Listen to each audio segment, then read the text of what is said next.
Robert, how are you doing? I'm doing very well. Yep. Probably well and probably a little bit tired. I remember years ago when you started out,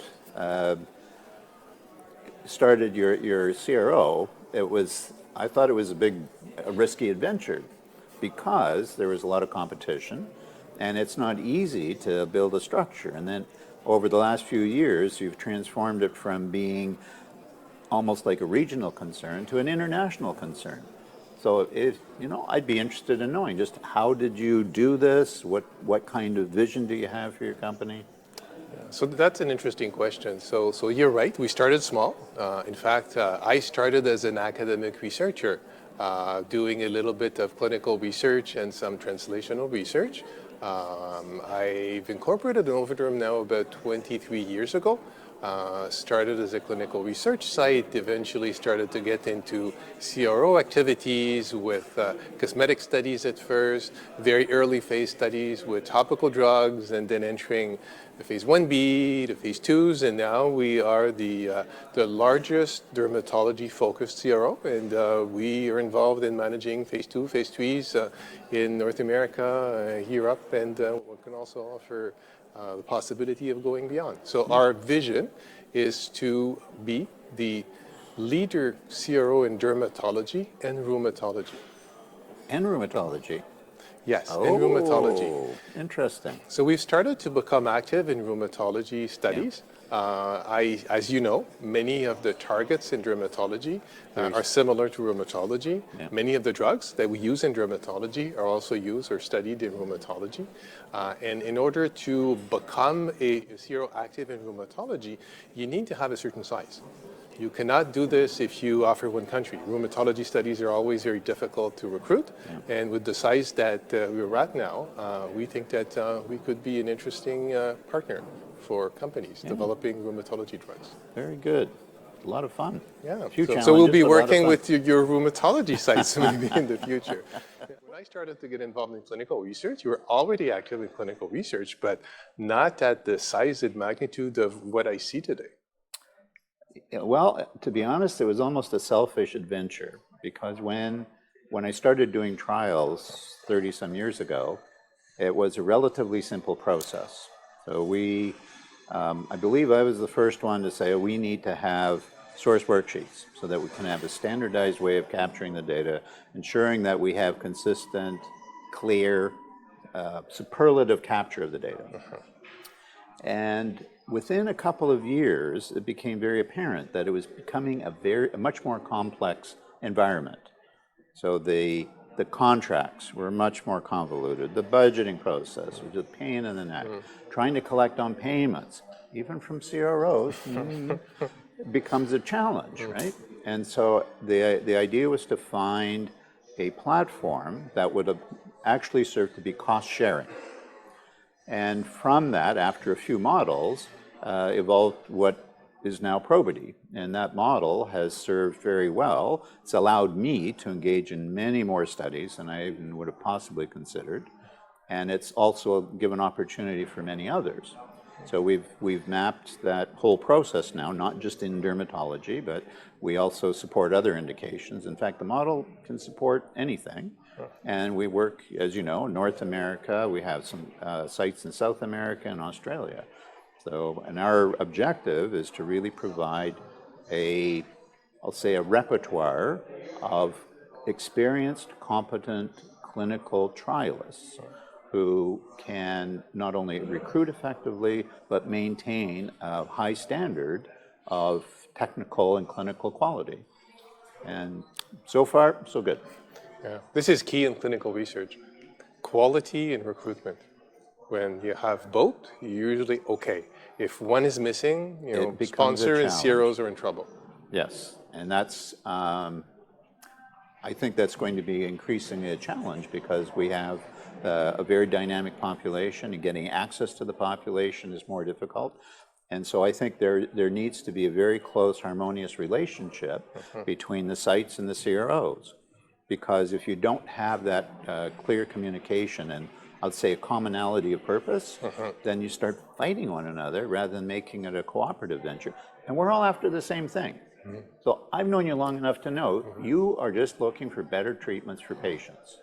Yes, I am. Yeah, you are a clinician in your heart, even though you're a lab rat when you work, but in your heart of hearts, you're a Yes. clinician. Yeah, so that's interesting because what I try to instill in people working at Innovaderm is that it's really important to be frontline focused. And I tell people we have three front lines. Three. Yes. Okay. So we have our clients, biotech and pharmas, and every CRO has a frontline focus with clients. I tell them we have sites or investigators. So investigators, if we have investigators that are pleased, the next study they may want to work with us, the next study they may choose us as compared to another CRO or sponsor with a similar study, and they may even say good words about what we do to sponsors. And the third is patients. So we need as an organization to construct studies, to write protocols, to make sure that everything we do is also good for patients. And that's not always easy because sometimes we have to fight with sponsors who are asking things that are not that great for patients. And in the end, if it's not patient friendly, then it's a study that does not recruit or a study where the dropout rate is high. It can be very difficult. Yeah, very, very difficult. It is, and that actually speaks to another challenge, I think, which is in early phase development. So we have a number of new molecules, new conditions. How do you see these challenges? Because I can speak to it, from a ground level as an investigator, but I'm sure there have to be challenges for you as well on your side. Yeah, from a CRO perspective, I think there are a number of challenges in early phase studies. A number of challenges have risen up recently. We have seen that some regulators are more and more difficult when they're presented early phase studies, specifically with systemic drugs, like first-in-man studies. For example, in the past, it was fairly easy to do single ascending dose studies and multiple ascending dose studies in healthy volunteers. Then you get all the information you need about safety and you go see dermatologists and say, okay, I would like you to recruit patients and we have safety data on this drug given at this dose for 8 weeks or 12 weeks. What we've seen recently is some regulators don't like that. They say single ascending dose should be done in healthy volunteers, but multiple ascending dose should be done in patients, which brings the difficulty of finding sites that are interested to do this and finding patients that are willing to try compounds in phase 1B studies. Yeah, we see the same thing because we also see the regulatory environment in different countries, and it's very clear that that is increasingly a hurdle. I think part of it is also a lack of understanding by the regulators in terms of what the real clinical impact is. Okay. And I would say probably in the fault of many of us and not appreciating what level of disease severity or burden is required in order to get a signal. And I personally don't believe that you should try to look at a very early phase study to try and eke out every little bit of information on a signal. You can't do it. You haven't got enough time. You haven't got the resources. It's just a silly concept. But you're right. The regulators have control. So as long as the regulators have, I would say, a misinformed approach, I think it'll continue to be a study. Or we'll just move to other regions because you don't have a choice. Yes. Companies don't have a choice. Yes, so that as a CRO, that's what we do. Certain type of studies we know are not ideal to be conducted in the US. The Canadian environment is better. The Australian environment is also very interesting for clinical research. So depending on the design and the study, sometimes we have to go elsewhere. The other thing that is also a challenge is to find sites that are interested in these early phase studies and that can recruit. And so one of the advantages I see of a CRO working with a large organization like yours is that you know your sites. You know which sites might be interested, and you know which sites in the past have recruited in that type of study. Also that in their capacity, because sometimes any given site might be very burdened, and still, as an investigator, you want to say, I want to do this. So one of our roles is trying to regulate that enthusiasm to say, you're more likely to fail if you take this on, unless you can find some other opportunity, something to give. One of the things that I've seen recently is challenges in some indications. So in the past, some indications were fairly easy to recruit and find sites interested.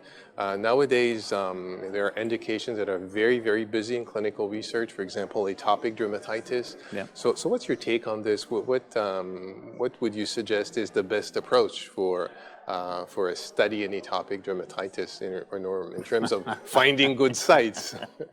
It's so competitive. That's a problem, right? There's only a certain bandwidth that you have. There's a certain prevalence within the population, and of that, there's going to be a small segment that are, shall we say, accessible or would consider participating in clinical trials. So matching up that small segment with an active site becomes a challenge. And if there are many competing studies, it's still a matter of capacity. And if you're being a prudent manager of your site, you don't want to expand your capacity only to have it collapse a year later, which is, that happens even now. You get this accordion effect. So I'm not sure that there is any good solution other than maybe smarter study designs. That means trying to get a better signal. Unfortunately, I don't think our instruments or clinical disease severity measures are very competent. In fact, I would say they're demonstrably incompetent, and that means that it's much harder to differentiate to get a good signal. But I think that's probably where you're going to get the most benefit. I'm going to flip it on the other side, something that's a little less common. So there are fewer than 20 vitiligo studies that have been done in the last 5 years or so. So vitiligo, it's this kind of, there's a need to have something, and yet there's a challenge. So I'm going to throw it back on you. What do you see as the challenges for designing or executing in vitiligo studies? So I think vitiligo studies are very, very tough. Vitiligo, in terms of evaluation in clinical research, it's a very special beast, very different, more challenging than most of our indications, including atopic dermatitis, psoriasis, and alopecia areata. The primary endpoint that is used is a VASI. So the facial VASI, as you know, the total body VASI. It's difficult to do. It's the concept of a VASI is very different from the PASI and the EASI concept, so there's a learning curve. So what I've seen is that investigators who have never done a vitiligo study, they need to include a few patients or maybe do a trial in order to learn how to do it well. The other challenge that I've seen, and I've seen this as an investigator, is that when you evaluate vitiligo in patients that are phototype 2 or light phototype 3, in the summertime, very easy. In the wintertime, in Canada, very hard. Northern US, okay, very hard. So then you have contrast issues between this side of the table and that side of the table. So I think with time, with more and more studies being done, I think people will get a little bit better. They will learn. I think for a proof of concept study, I would suggest a sponsor for a proof of concept study to try to target sites who have done this. I would be very reluctant to manage a study where, for a proof of concept study, where all the sites have never done a vitiligo study. I think the risks are high. There are ways to mitigate those risks, like central reading. Yep. That's a possibility. Yeah, I'm like-minded. I think I might take a slightly different approach. I think the VASI intrinsically is a competent measure. The problem is it's very difficult to reproduce correctly or precisely because you're trying to guess the degree of depigmentation. So it's, is this freckle 0.1% or 0.01% and you have 100 freckles? So it's conceptually good, but I think in terms of the execution, it's very poor. So I'll put that aside because the next part is how you collect the data. And if you do not have a way of collecting data that is compact, user-friendly, and very clear, you will always find that it increases your error rate. because people are, missing columns or doing something, or just in these infernal tablets. They're clunky as heck. Just a total disaster because they're not set up Yes. in a user-friendly manner. So I think that would help. However, having said that, the best, I think, is to remove the human equation. Because with vitiligo, you have the perfect opportunity to have digital measurements. You can use artificial intelligence, you can use photographic means of assessing these patients, you can use woodlights, and you have a standardized illumination. You take the photograph, and the computer will give you exquisitely precise measures. That would be the best. I completely agree with you, and as you probably know, some of the well-known photography vendors have algorithms and programs right now that they are using for that. I think it should be the future. In addition, as you probably know as well, FDA has a guidance document on the use of these as primary endpoints. So I think one day we might be there. I hope it's soon, because they're darn tough studies. Yeah. Very difficult. So another indication where we've seen a lot of activity recently, and where as dermatologists, a few years ago, if we forget about trials, or 5 or 10 years ago, if we include trials, we had almost nothing to offer to patients, is alopecia areata. And I would be curious to get your take on alopecia areata in terms of challenges from a clinical research perspective or from a site perspective.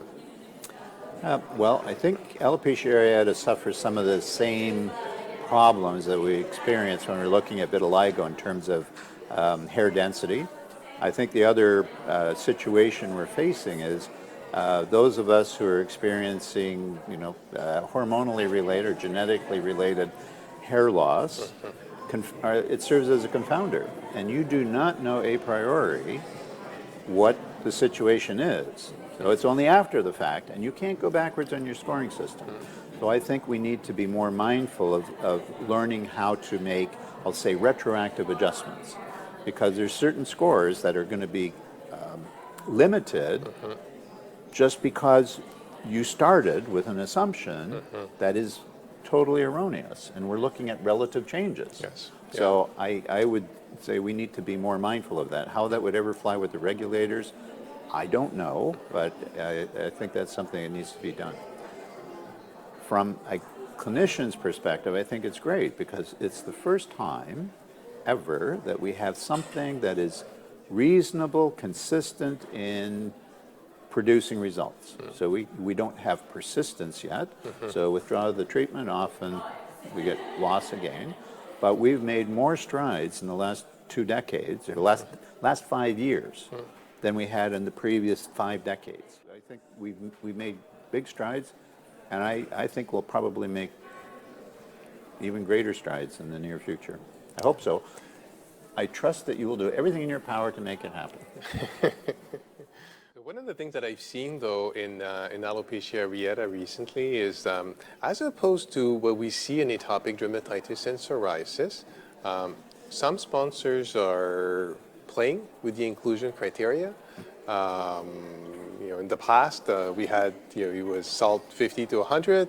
Now we see studies, it's 50 to 99, 50 to 95. Some sponsors want to go down to SALT 25. Others are talking about going down even further. And I'm a bit concerned about that because specifically in the lower SALT patients, they tend to fluctuate much more. So we'll get placebo responses, and it will be more difficult, specifically for proof of concept studies, to conclude. Yeah, absolutely. So this is a trade-off between rapid recruitment, because patients who have lesser degrees of loss are more plentiful than those who have extensive loss. But you're absolutely right. The spontaneous regrowth is so phenomenally fluctuant at that level. If I were to be asked, I would say don't do it, because you're more likely to get a signal that you won't be able to read. You won't know what your true effect size is just because of the noise. So you might know it works, you'll have no clue how well it works. And it's only a might know. I agree. I think the worst protocols often come from sponsors who either have an internal dermatologist who does not consult with anybody, or they talk to one person, they get the opinion of one person, and that's it, and then they don't want to interact. As a CRO, sometimes we've had sponsors where they said, you know, we write the protocol, we'll send it to you, you have 24 hours to review it, only for minor changes. We won't consider anything else. And I think it's a little sad, working with a CRO specialized in dermatology, not to at least ask our opinion. The best protocols... You know what? I think you would look really good with handcuffs. This is it. You can only do this. So I think the best protocols are those where the sponsors have ad boards and they tend to invite many people and people with different backgrounds, including people who are very active in seeing patients and clinical research. I'm not that forgiving. I do not think it should be a committee design, but I do think it should be vetted by people who are in the business. Not just, I don't have to be an expert in vitiligo to be able to tell you whether a protocol is executable or not. And the same with you. Yes. Right? However, what I think is important is if it's vetted by only one person, in agree. the end, I agree. the quality will not be as good. Even if it's you or me and it's something that we have done for 25 years, there are always things we don't think about. I agree, 100%. Should never be in the hands of one person, because then the handcuffs are going to get very tight. But I don't think it should be a committee, because in large groups, you really dilute the process and then end up with, I think, more noise than you do quality. But I agree, more than one, absolutely. Exact numbers, I don't know, but I would say, you know, a confined but experienced, thoughtful group of people who are considerate about the drug and the patient. I agree. Hey, fantastic.